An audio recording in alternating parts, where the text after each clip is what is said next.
আসসালামু আলাইকুম everyone, welcome to my বিসমিল্লাহ কুকিং ওয়ার্ল্ডে। আপনারা সবাই কেমন আছেন? আলহামদুলিল্লাহ, আমি ভালো আছি। আজকে খুবই উপকারী একটি রেসিপি নিয়ে চলে এলাম, তরমুজের খোসা দিয়ে টুটি ফ্রুটি রেসিপি। সাধারণত আমরা তরমুজ খাই, তরমুজের খোসা ফেলে দিই।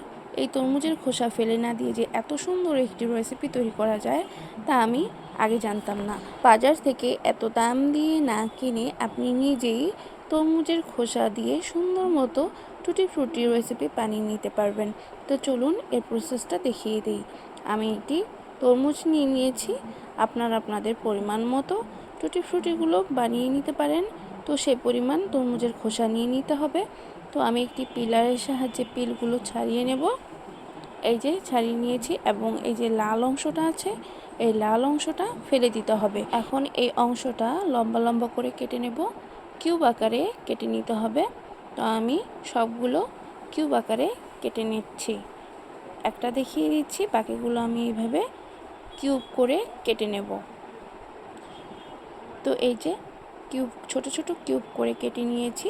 চেষ্টা করবেন ছোট ছোট করে কিউব করে কেটে নেওয়ার, তাহলে সুন্দর লাগবে দেখতে। এই যে আমি পরিষ্কার করে ধুয়ে নিয়েছি। এখন একটি কড়াইতে পরিমাণ মতো পানি দিয়ে দিব। তরমুজের খোসাগুলো যাতে ভেসে থাকে সেই পরিমাণ পানি নিয়ে নিতে হবে। তো পানি নিয়ে এটা জাল করে নিতে হবে। 1-2টা বলক আসলেই এটা আমাকে নামিয়ে ফেলতে হবে, বেশিক্ষণ জাল করার কোনো প্রয়োজন নেই। তো এই যে আমি ছাঁকনির সাহায্যে এগুলো ছেঁকে নিচ্ছি। আমি প্রায় 30% মতো সেদ্ধ করে নিয়েছি। এখন চলে যাব মেইন প্রসেসে।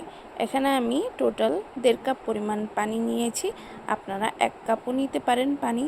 আর এখানে টোটাল 3 কাপ চিনি ইউজ করব। আমি এখানে 2.5 কাপ নিয়েছিলাম প্রথমে, পরে আধা কাপ অ্যাড করে দিয়েছি।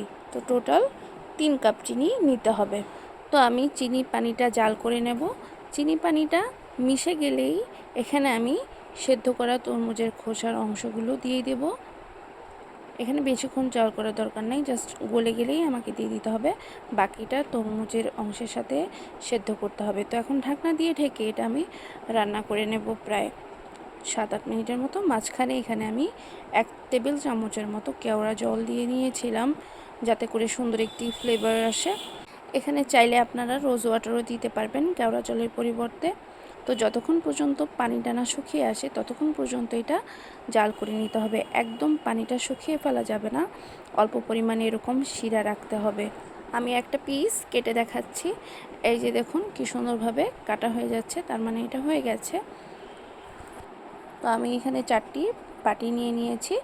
4টি বাটিতে আমি সমপরিমাণভাবে তরমুজের খোসার অংশগুলো দিয়ে দিব। তো এখানে আমি 3টি ফুড কালার ইউজ করেছি, একটি সবুজ, একটি লাল, আর একটি হচ্ছে জর্দা রং, অরেঞ্জ কালার।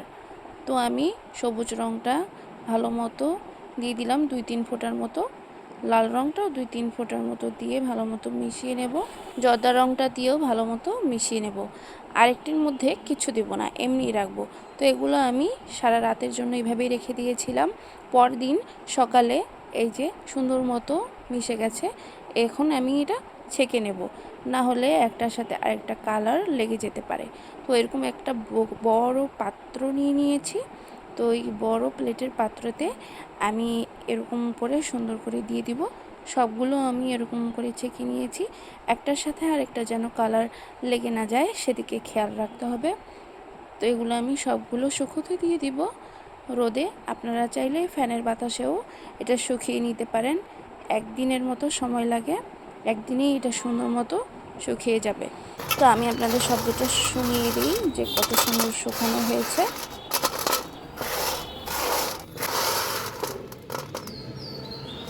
এই টুটি ফ্রুটিগুলো সংরক্ষণ করে রাখতে চাইলে 2 দিনের মতো ভালো করে শুকাতে হবে, তারপর একটি এয়ারটাইট বক্সে করে রেখে দিতে পারবেন।